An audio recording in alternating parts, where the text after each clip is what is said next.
Assalamualaikum warahmatullahi wabarakatuh. Perkenalkan, nama saya Nisa Shalwa Maharani, bisa dipanggil Shalwa, dengan NIM 4522091051. Saya dari kelas E angkatan tahun 2022. Baik, di sini saya akan menjelaskan mengenai populasi dan sampel. Jadi, salah satu bagian dari dalam penelitian adalah menentukan populasi dan sampel penelitian. Kegiatan penelitian banyak dilakukan dengan menggunakan penarikan sampel. Karena dibandingkan metode sensus, penarikan sampel lebih praktis, hemat biaya, dan tidak banyak menyita waktu maupun tenaga. Penentu sampel dari suatu populasi disebut sebagai penarikan sampel.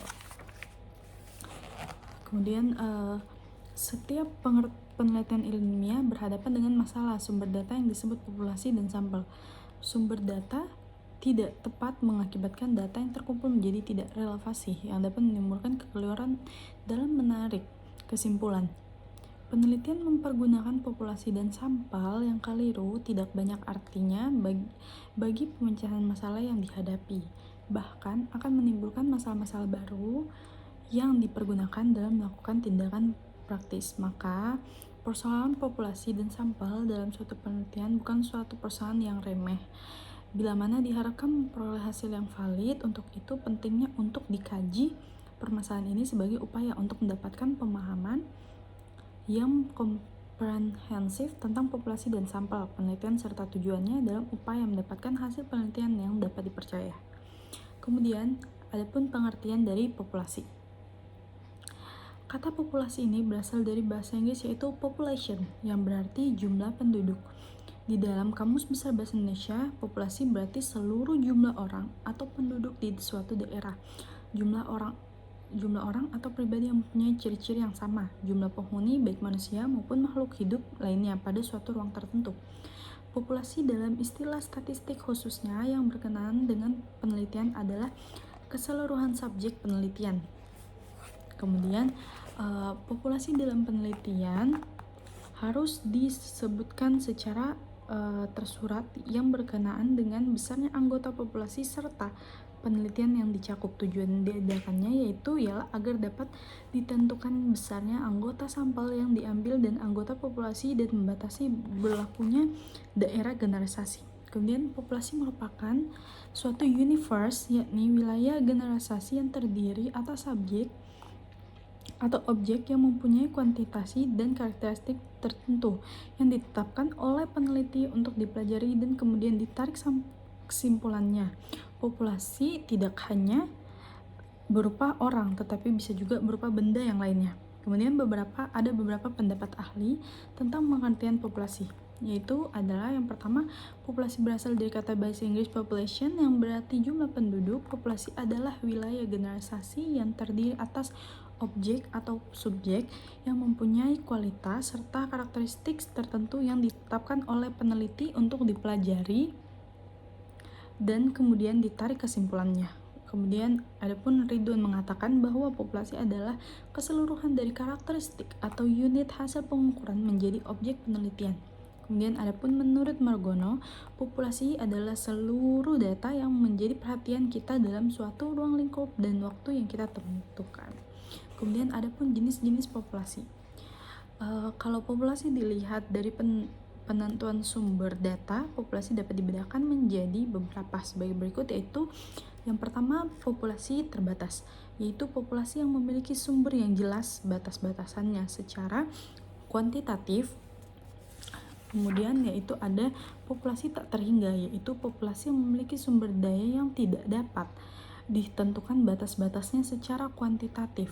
Kemudian dilihat dari kompleksitas objek atau sifat populasi, maka populasi dapat dibedakan menjadi berikut. Yang pertama yaitu populasi homogen, yaitu keseluruhan individu yang menjadi anggota populasi memiliki sifat yang relatif sama satu sama lainnya. Kemudian adapun populasi heterogen, yaitu keseluruhan individu anggota populasi relatif memiliki sifat-sifat individual, di mana sifat tersebut membedakan individu anggota populasi yang satu dengan yang lainnya. Kemudian populasi yang menggunakan seluruh anggota populasinya disebut sampai total atau sensus. Penggunaan ini berlaku jika anggota populasi relatif kecil Untuk anggota populatif yang relatif besar, maka diperlukan mengambil sebagian anggota populasi yang dijadikan sampel. Jadi, dari pembahasan tersebut dapat dipahami bahwasanya populasi ini adalah keseluruhan objek yang akan diteliti. Kemudian di sini ada pengertian sampel. Kata sampel juga berasal dari bahasa Inggris, yaitu sampel yang berarti contoh. Sampel dalam peneliti adalah sebagian atau wakil populasi yang diteliti. Perlu dibedakan istilah sampel dan sampling. Sampel merupakan bagian dari populasi yang menjadi sumber data sebenarnya dari suatu penelitian. Sedangkan sampling adalah cara yang digunakan untuk mengambil sampel. Kemudian di sini ada menurut beberapa pendapat dari beberapa ahli tentang pengertian sampel. Yang pertama itu menurut Murray, secara sederhana dapat dikatakan bahwa sampel ini adalah sebagian dari populasi yang terpilih dan mewakili populasi tersebut. Kemudian yang kedua ada menurut Suharsini, sampel ini adalah sebagian atau wakil dari populasi yang diteliti. Kemudian dari pengertian di atas, dari pengertian para pendapat ahli di atas, yaitu dapat disimpulkan bahwasanya sampel adalah bagian dari jumlah dari karakteristik yang dimiliki oleh populasi.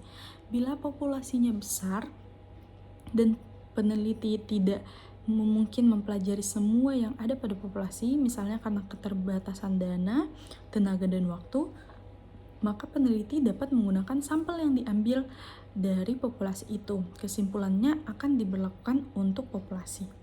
Kemudian masuk kepada jenis-jenis sampel. Di sini ada jenis-jenis sampel. Ada hukum statistika dalam menentukan jumlah sampel, yaitu semakin besar jumlah sampelnya, maka semakin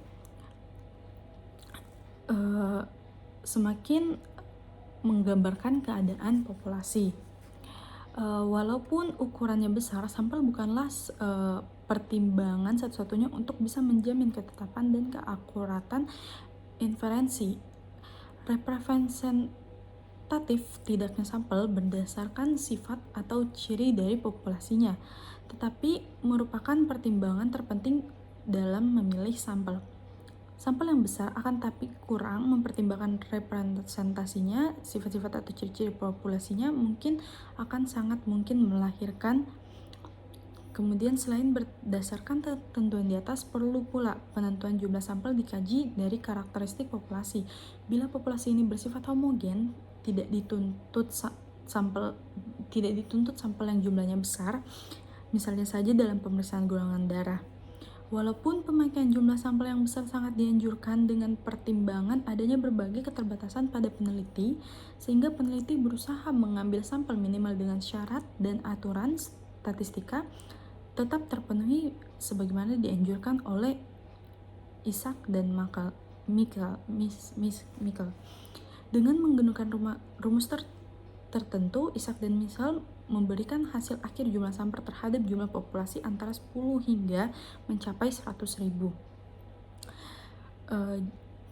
Dari keterangan di atas, yaitu karakteristik populasi merupakan hal yang penting untuk dipertimbangkan di samping memadai jumlahnya dalam pengambilan sampel. Kemudian secara sederhananya, sampel penelitian dapat diklasifikasikan dalam jadi ada dua jenis, yaitu sebagai berikut, yaitu yang pertama sampel probabilitas atau probability sampling, yaitu probability sampling ini adalah teknik pengambilan sampel yang memberikan peluang yang sama kepada setiap anggota populasi untuk menjadikannya sebagai sampel. Kemudian adapun yang kedua, yaitu sampel non-probability atau dalam bahasa Inggrisnya yaitu non-probability sampling. Yaitu non-probability sampling ini artinya yaitu setiap anggota populasi tidak memiliki kesempatan atau peluang yang sama